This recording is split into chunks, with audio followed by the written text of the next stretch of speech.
Hello, welcome to Reporter's Take. I'm Viju Cherian and with me I have Shreya Nandi. Yesterday, December 19, the NITI Aayog launched its strategy for New India at 75. Let's go straight into it. Shreya Nandi, what are the key takeaways from this? Yes, Viju, as you rightly said, the government's premier policy think tank, NITI Aayog, has come up with a comprehensive strategy for India when India will reach its 75 years of independence. So one of the key takeaways from that document that was released by Finance Minister Arun Jaitley yesterday in the presence of NITI Aayog Vice Chairman Rajiv Kumar was that India is going to, it envisions India to reach a growth rate of 9 to 10% by 2023, which is a great jump from its current quarter growth rate. Also, it points out that the average growth rate from 2018 to 2022 will be around 8%.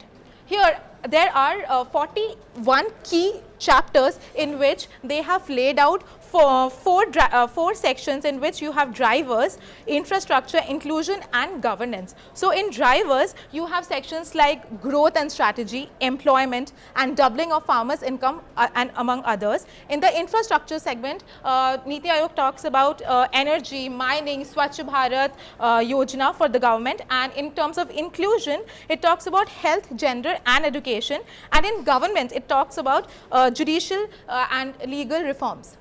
The report actually says that India aims to be a 4 trillion economy by 22-23. Just to put it in perspective, at the 17-18, India was 2.7 trillion. That's right. And they aim to be 4 trillion. What's your take on that? Actually, Viju, it's too early to say that if India will actually be able to achieve that huge target or not, because there are certain external economic conditions that we need to keep in mind. For example, the current global headwinds that India had faced related to crude oil prices, and we also need to look at how the global growth is likely, and India would certainly be be affected by that. There were current risks like the trade wars, and there was also volatility in the domestic currency.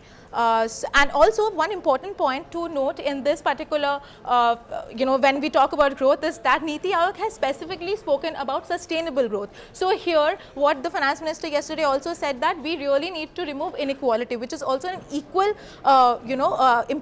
important aspect when we are talking about achieving a 9 to 10% growth at 75 years of independence. Sustainable growth is actually a must for any country, and you cannot talk about sustainable growth without addressing the agrarian sector.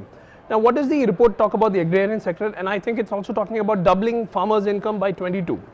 That's correct. So, as you know, in what's happening recently about the slew of, the recent states that after the elections they have announced farm loan waivers, including Madhya Pradesh, Chhattisgarh, as well as Rajasthan.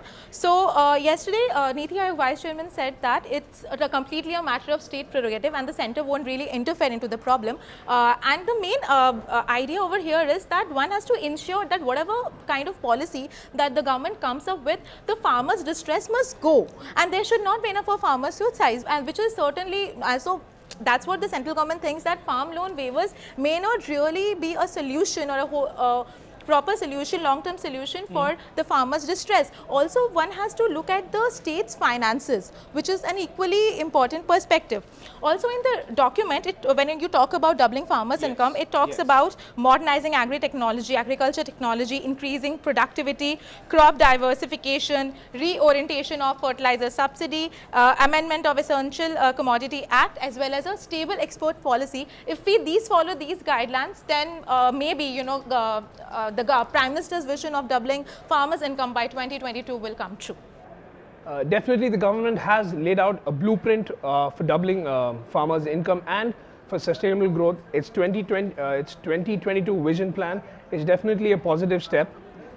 For more news and updates, stay tuned to moneycontrol.com.